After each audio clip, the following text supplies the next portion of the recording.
CNB से आवाज Motilal Oswal budget headquarters में आप सभी का स्वागत है। आप देख रहे हैं खिलाड़ी नंबर 1। मैं हूं आपके साथ श्रेया ठाकुर। देखिए वीकली एक्सपायरी का दिन आज और बाजार पे थोड़ा दबाव देखने को मिल रहा है। निफ्टी रखते हैं स्क्रीन पर डे लो के आसपास कारोबार करता हुआ 0.5% की गिरावट देखिए 23,640 के लेवल पर अभी फिलहाल कारोबार कर रहा है। बैंक निफ्टी में भी अभी फिलहाल दबाव देखने को मिल रहा है, वहाँ पे भी 40 अंकों से ज़्यादा की गिरावट फिलहाल देखने को मिल रही है। देखिए इनफैक्ट 70 अंक की गिरावट होगी, 50,273 के लेवल पर कारोबार करता हुआ फिलहाल बैंक निफ्टी भी नजर आएगा आपको। मिड कैप और स्मॉल कैप में भी गिरावट है, 0.5% की गिरावट मिड कैप में देखने को मिल रही है 53,985 के लेवल पर कामकाज करता हुआ। स्मॉल कैप में देखिए यहाँ पे अभी थोड़ा फ्लैट ही है, लेकिन ये भी लाल निशान पर ही कारोबार कर रहा है, 17,095 के लेवल पर ये कामकाज करता हुआ। ब्रेथ देखिए, क्योंकि मिड कैप और स्मॉल कैप में आपको आज गिरावट देखने को मिलेगी, तो एक रसाकसी देखने को मिल रही है। बढ़ने वाले शेयर्स की हालांकि संख्या फिर भी ज़्यादा है, 1404 बढ़ के स्टॉक्स अभी फिलहाल कारोबार करते हुए। वहीं 1064 ऐसे स्टॉक्स अक्रॉस द बोर्ड आपको नजर आएंगे जहां पे बिकवाली थोड़ी हावी होती नजर आएगी। कंट्रीब्यूटर्स देखिए निफ्टी को, जहां इन्फोसिस, बजाज फाइनेंस, रिलायंस जैसे बड़ा दिग्गज और सिप्ला पुश करते हुए, वहीं भारतीय एयरटेल, आईटीसी जैसे स्टॉक्स पे में दबाव और ये ड्रैग कर रहे हैं। देखिए महिंद्रा एंड महिंद्रा 8 अंकों से ज़्यादा गिरकर कारोबार, भारतीय एयरटेल में 15 अंकों से ज़्यादा की गिरावट और एचडीएफसी बैंक जो कल के सत्र में काफ़ी तेज था, आज यहाँ पे दबाव देखने को मिल रही है, 6 अंकों से ज़्यादा लुढ़क कर फिलहाल कारोबार कर रहा है। बैंक निफ्टी में भी देखिएगा इंडसइंड बैंक, देखिए इसमें आज तेज़ी है अच्छी।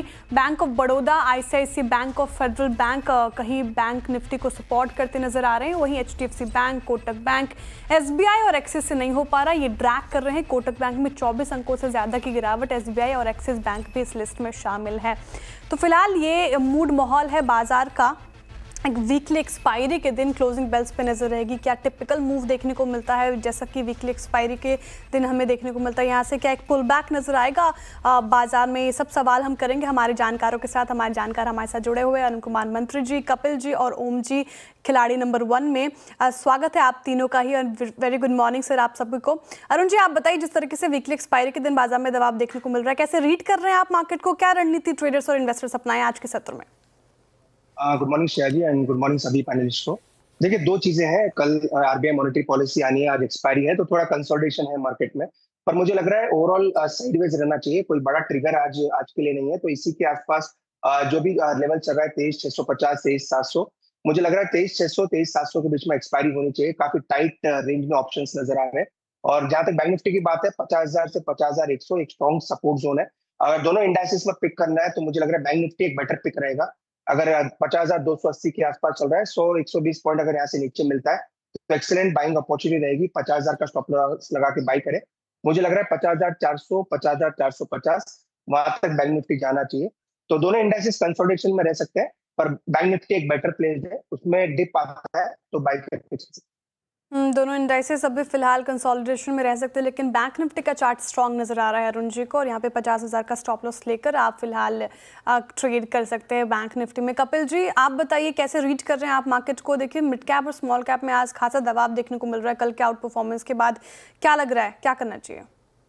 जो चार्ट का हमने एनालिसिस किया और जो रिसेंट फॉल हमने देखा हुआ है, तो वहां पे एक रिदम हमें एक कॉमन देखने मिली हुई है कि लास्ट टाइम का जो मार्केट का बड़ा फॉल था और जब भी मार्केट ने रिट्रेस किया था तभी 50% के लेवल तक उसने रिट्रेस किया था और वहां से हमें डिक्लाइनिंग मोमेंटम दिखने आ रही है। और अभी का जो रिसेंट डिक्लाइनिंग मोमेंटम हमें देखने मिली थी, जो कि 24,800 से लेके 22,800 जो 2000 फॉल का जो पेन था, तो वहां से ऑलरेडी हम 1000 पॉइंट रैली कर चुके हैं, यानी फिर से 50% का हमारा रिट्रेसमेंट आ गया है। 23,800 एक माइल्ड रेजिस्टेंस लेवल है और कल का दिन और आज का दिन हमें सेलिंग प्रेशर देखने मिल रहे हैं। तो मुझे लग रहा है कि यहाँ पे अपसाइड मोमेंटम कुछ दिनों के लिए कैप हो गई है। गिरे ना गिरे वो बात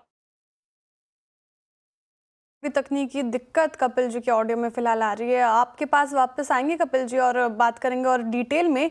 ओम जी आप बताइए, आरबीआई पॉलिसी कल है और वीकली एक्सपायरी आज, कंसोलिडेशन देखने को मिल रहा है बाजार में, कैसे प्ले कर रहे हैं मार्केट को? कॉशियस रहने की सलाह है या फिर अब स्ट्रेंथ नजर आ रही है आपको मार्केट में? जी गुड मॉर्निंग जय जी और गुड मॉर्निंग सभी को। इनफैक्ट मुझे लग रहा है यहाँ पे मार्केट थोड़ा डिस्काउंट करके चल रहा है, क्योंकि जो 2 दिन की रैली हमने देखा है काफ़ी अच्छा पॉजिटिव वे में, इनफैक्ट सारे सेक्टर्स भी सपोर्ट यहाँ पे करते हुए नज़र आए थे। और कहीं न कहीं आज बैंक निफ्टी में आइदर वेज़ अब ना पीएसयू ना प्राइवेट बैंक में बहुत ज़्यादा ना दबाव साइड में है, ना बहुत ज़्यादा बढ़त साइड में है, तो एक न्यूट्रल स्टांस लेके चल रहे हैं। तो जो एक्सपेक्टेशन है कि ऑब्वियसली जो रेट्स हैं, उनके हिसाब से मूवमेंट आनी चाहिए। इनफैक्ट आज एंड ऑफ द डे में कुछ मूवमेंट हमें वो ट्रिगर देखने को मिल सकता है, but most probably first session हमारा मोस्टली थोड़ा म्यूटेड सा रहने वाला है। तो ये फिलहाल रणनीति अभी कंसोलिडेशन में है बाजार। ये फिलहाल हमारे जानकारों की तरफ से रणनीति आप इंडेक्सेस पे अपना कर चलिए एक बार रिटर्न कार्ड रखते हैं हमारे तीनों ही जानकार का, क्या स्थिति वहाँ पे देखने को मिल रही है, कौन अभी लीड कर रहे हैं फिलहाल और कौन आगे हैं वो देखते हैं। और सबसे ज़्यादा अभी पोर्टफोलियो में रिटर्न मिल रहा है ओम मेहरा जी के पोर्टफोलियो से 20% इनका पोर्टफोलियो रिटर्न जनरेट करता हुआ। दूसरे पायदान पर अरुण कुमार मंत्री जी हैं, इनका पोर्टफोलियो 11.5 इनफैक्ट 12% के करीब रिटर्न देता हुआ। तीसरे पायदान पे कपिल शाह जी हैं, इनका पोर्टफोलियो 4% से ज़्यादा का रिटर्न दे रहा है। एक बार अब पोर्टफोलियो रखते हैं अरुण जी का स्क्रीन पर, क्या पोजीशन उन्होंने अभी तक मेंटेन करके रखी है, कहाँ से एग्जिट, प्रॉफिट बुकिंग और कौन से स्टॉक्स को भी फिलहाल होल्ड करके चल रहे हैं। देखिए एमसीएक्स में इन्होंने प्रॉफिट बुकिंग कर ली है, जीएनएफसी अभी भी होल्ड करके चल रहे हैं, बीएसई लिमिटेड और चॉइस इंटरनेशनल लिमिटेड भी होल्ड करके चल रहे हैं। अरुण जी बताइए क्या पिक कर रहे हैं आज आप? देखिए अगेन मिड कैप में मुझे लग रहा है कुछ कुछ स्टॉक्स में अच्छा मोमेंटम है। तो एक स्टॉक मैंने पहले भी अपने गेम शो पे किया था, ग्रीव्स कॉटन में बाई करने की सलाह है। 294-95 के आसपास एक स्टॉक चल रहा है, तो ये स्टॉक मुझे लग रहा है काफी बड़ा मोमेंटम देने के लिए तैयार है। तो 285 का स्टॉप लॉस लगा के बाई करें और 325 का ऊपर में टारगेट। देखिए ग्रीव्स कॉटन डे हाई के आसपास कारोबार करता हुआ गिरते बाजार में, इनफैक्ट आज ये स्टॉक आज डे हाई पे ये बाई साइड की ट्रेड अरुण जी की तरफ से ग्रीव्स कॉटन में आपको 325 का टारगेट लेकर चलना है, 285 का स्टॉप लॉस मेंटेन करके चलिए। अब रखते कपिल जी का पोर्टफोलियो स्क्रीन पर। कपिल जी के पोर्टफोलियो में क्या एक्शन और उसके बाद उनसे पिक लेंगे, कहाँ से प्रॉफिट बुकिंग की है इन्होंने, तो वो देखिए अभी आप स्क्रीन पर। साइंस इन्होंने प्रॉफिट बुकिंग कर ली है, जेके सीमेंट जो इनकी बाई साइड की ट्रेड थी उसमें स्टॉप लॉस हिट हो चुका है और हैवेल सेल साइड की ट्रेड है इनकी, फिलहाल ये होल्ड करके चल रहे हैं। कपिल जी बताइए आज बाजार में जिस तरीके से मूड माहौल देखने को मिल रहा है, क्या पिक रहेगी आपकी तरफ से? जी, मेरा यहाँ पे जुबिलेंट फूड पे नेगेटिव व्यू रहेगा। 712 के लेवल पे चल रहा है, तो करंट लेवल से एक शॉर्ट का व्यू बनता है। ऊपर में 730 का स्टॉप लॉस रहेगा और नीचे में 660 के टारगेट हमें देखने मिल सकते हैं। जुबिलेंट फूड इसमें गिरावट हावी होती हुई और सेल साइड की ट्रेड फिलहाल कपिल जी की तरफ से आती हुई। जुबिलेंट फूड में बिकवाली करने के सलाह, टारगेट और स्टॉप लॉस नीचे के अभी आपके स्क्रीन पर आएंगे। नीचे का टारगेट आपको एक बार दोहराएंगे कपिल जी, क्या टारगेट आपने दिया था जुबिलेंट फूड में? नीचे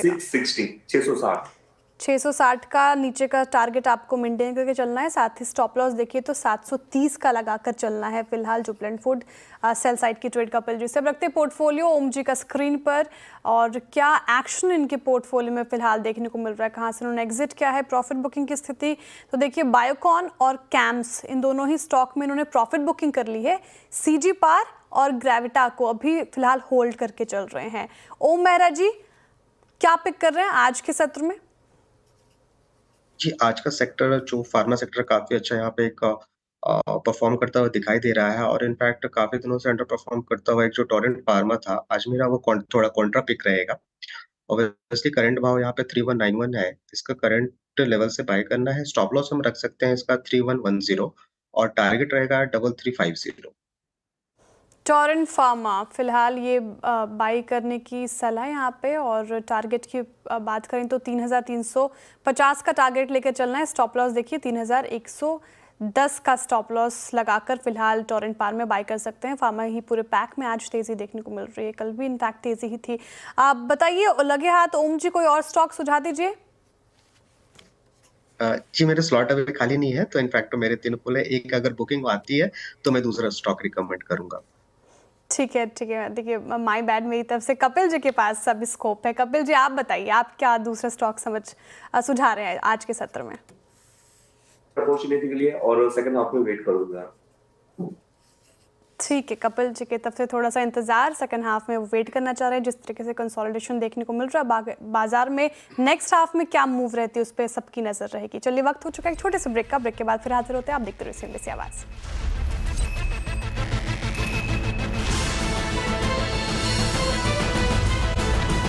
देखिए एफआईज की हाल में आई बिकवाली ने सभी को चौंकाया है।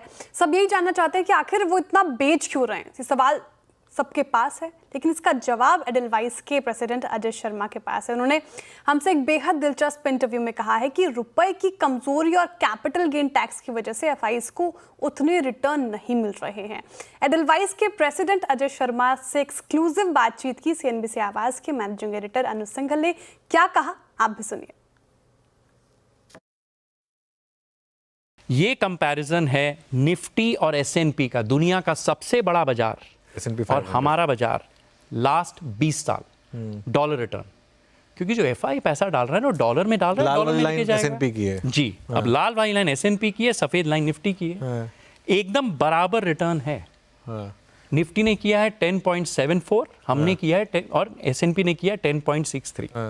आप अगर अमेरिका में बैठे हैं, आपके लिए भारत एक इमर्जिंग मार्केट है। आपसे मैं अगर कहूं कि यार चलो आप यार नाइजीरिया में पैसे डाल दो, आप मुझे क्या कहेंगे? एटलीस्ट डबल रिटर्न मिलेगा तब तो मैं डबल नहीं तो 5-6 पॉइंट तो ज्यादा दो मुझे। करेक्ट। अगर बराबर है वो क्यों रिस्क ले? क्यों रिस्क ले? 20 साल। करेक्ट। ये निफ्टी के लेवल पे है। अब आप कहेंगे कि यार नहीं इतना ठीक है। वहां पर आप साइज में जितना खरीदना है खरीद सकते हैं, जितना बेचना है बेच सकते हैं, यहां नहीं कर सकते। पहली दिक्कत ये है लिक्विडिटी एंड सेम रिटर्न है। अब हमने दूसरी जो चीज करी है, कैपिटल गेन्स टैक्स लगाया है। करेक्ट। बिल्कुल। मैं भारतीय जब अमेरिका का शेयर खरीदता हूं ना, मुझे टैक्स नहीं देना पड़ता। एफआई अब जब इंडिया का शेयर खरीदता है उसको 12.5% लॉन्ग टर्म कैपिटल गेन्स देना पड़ता है। बिल्कुल। तो अगर मुझे एसएनपी का 10% बनाना है तो मुझे अब इंडिया में बराबर बनाने के लिए 12 बनाना पड़ेगा, टैक्स के बाद 10 होता है। पहली दिक्कत। तो एफआई वो सोचता है। दूसरी चीज एफआई सोचता है कि करेंसी आपकी डिप्रिशिएट होगी 4%। तो करेंसी डिप्रिसिएशन के लिए मुझे अब 16% तक चाहिए। अब चूंकि आप ही ने कहा कि आपको भी मैं कहूँ अफ्रीका में इन्वेस्ट करने के लिए आपको प्रीमियम चाहिए, एफआई को कम से कम 4 पॉइंट प्रीमियम चाहिए। एग्रीगेट बाजार के लेवल पे आज के दिन एफआई को आप अगर रुपए में 20 से 22% नहीं बना के देंगे, एसएनपी में वो ज्यादा पैसे बनाएगा। तो सबसे बड़े इंटरव्यू की बात हो रही है। देखिए एडलवाइस के प्रेसिडेंट अजय शर्मा का मानना है कि सरकार ने इस बार के बजट में इनकम टैक्स राहत के तौर पर 1 लाख करोड़ का स्टिमुलस दे दिया है। अब आरबीआई की बारी है। उनका मानना है कि अगर आरबीआई ने सस्ते कर्ज का तोहफा दिया तो सेंटिमेंट सुधरेंगे और प्राइवेट कैपेक्स बढ़ेगा। चलिए एक बार वो सुनते हैं। क्रेडिट ग्रोथ पिछले क्वार्टर में सिर्फ 10.4 था, नॉमिनल जीडीपी से कम। भारत की इकोनॉमी के लिए ये कम है। वी नीड एटलीस्ट कि अगर जीडीपी 12 है तो 1.5 टाइम्स हमारा क्रेडिट ग्रोथ होना चाहिए। सो वहाँ थोड़ी कमी है। मुझे लग रहा है अगले 18-24 महीने में उसकी भी ज़रूरत है, तो प्राइवेट केपेक्स भी टेक ऑफ करेगा। तो क्या आरबीआई उसमें हेल्प कर सकता है अब जब पॉलिसी? एग्जैक्टली। यहाँ पर आरबीआई की ही ज़रूरत है। यहाँ से सेंट्रल गवर्नमेंट बजट में ये चीज़ नहीं कर सकती। यहाँ आरबीआई को अपनी पहल करनी पड़ेगी कि अब आप क्रेडिट बढ़ाइए। कुछ तो उन्होंने हिंट दिए भी हैं मंडे को जो उन्होंने किया था लिक्विडिटी वाले मेजर्स में। देखिए इस पे बहुत लंबी चर्चा हो सकती है। In short, as an FII credit growth की बहुत ज़रूरत है भारत को। अब देखिए अगर कंजम्पशन का इंजन चलना शुरू हो जाता है, तो आज मैं एक व्यापारी हूँ, मुझे दिख रहा है कंजम्पशन मेरा बढ़ने वाला है, यहाँ पर स्टिमुलस आया है, तो मैं नए कारखाने लगाऊंगा। कारखाने लगाने के लिए मुझे बैंक से लोन चाहिए। सो एवरीथिंग देन वो एक अच्छी सी वर्चुअस साइकिल शुरू हो सकती है। तो विशेष साइकिल से वर्चुअस साइकिल में बहुत ज़रूरी है। तो ये झलक एक सबसे बड़े इंटरव्यू का। चलिए वक्त हो चुका है एक छोटे से ब्रेक का। ब्रेक के बाद फिर हाजिर होते हैं। आप देखते रहिए सीएनबीसी आवाज़।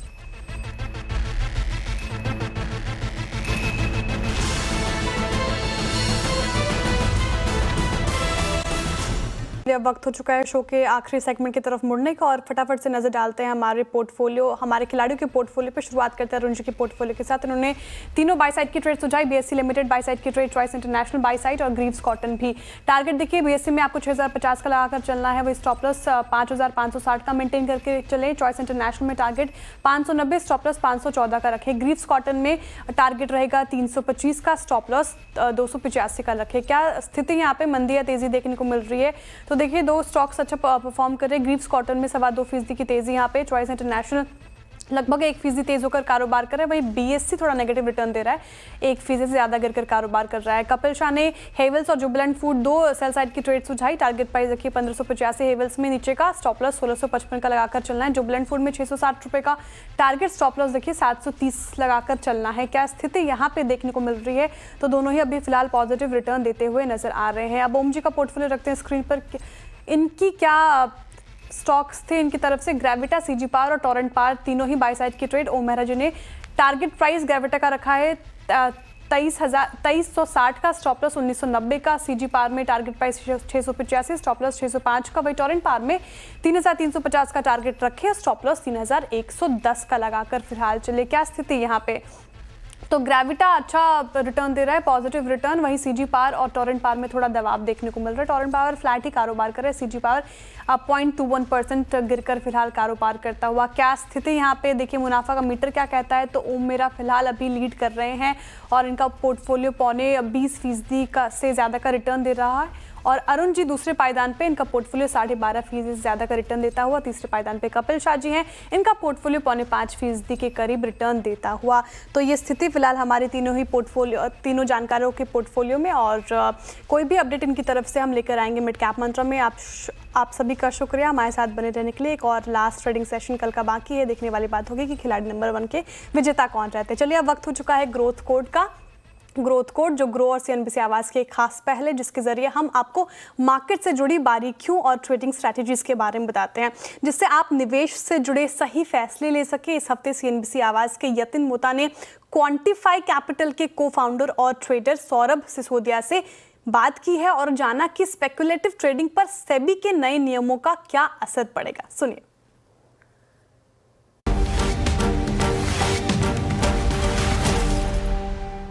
किस तरीके से रिटेलर को थोड़ा कॉशियस होना चाहिए सोशल मीडिया को यूज़ करने में?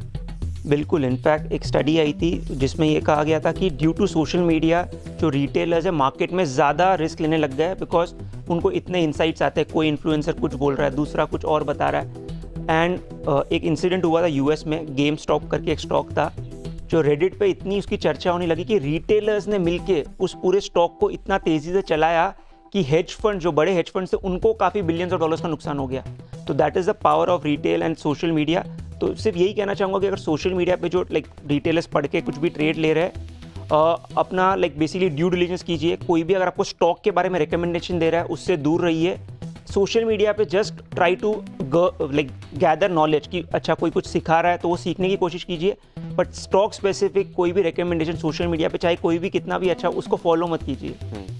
तो अगर कोई रिटेलर है या कोई ट्रेडर है तो किस तरीके से एक हाइप सिचुएशन से बचे सोशल मीडिया पे और जेन्युइन एडवाइस से बचे? क्योंकि दो चीज़ें होती हैं, आपको सोशल मीडिया पे इतने ही जेन्युइन लोग मिलते हैं और इतने ही फेक प्रोफाइल मिलते हैं। तो किस तरीके से दोनों के बीच में थोड़ा एक अंतर जो है वो समझना चाहिए? तो मेरा पॉइंट इसमें क्लियर है कि कोई भी रिटेलर अगर सोशल मीडिया पे आ रहा है तो उसका पर्सपेक्टिव सिर्फ ये होना चाहिए कि मैं कोई चीज़ के बारे में कैसे नॉलेज ले पाऊँ। उसका ये पर्सपेक्टिव नहीं होना चाहिए कि अच्छा कौन मुझे बता रहा है कि कौन से स्टॉक में डालना है, कौन से स्टॉक में मुझे फटाफट रिटर्न आएंगे। एंड आप देखोगे बहुत सारे इन्फ्लुएंसर्स, नाम नहीं लूँगा, बट वो प्रमोट भी कर रहे हैं स्टॉक्स को कि यार ये स्टॉक में डालो, डबल हो जाएगा, ये हो जाए। तो आई थिंक इससे दूर रहिए। Try to follow people who are actually sharing genuine advice, आपको तरीका बता रहे rather than कि क्या आपको कौन सा स्टॉक लेना है, बेचना है।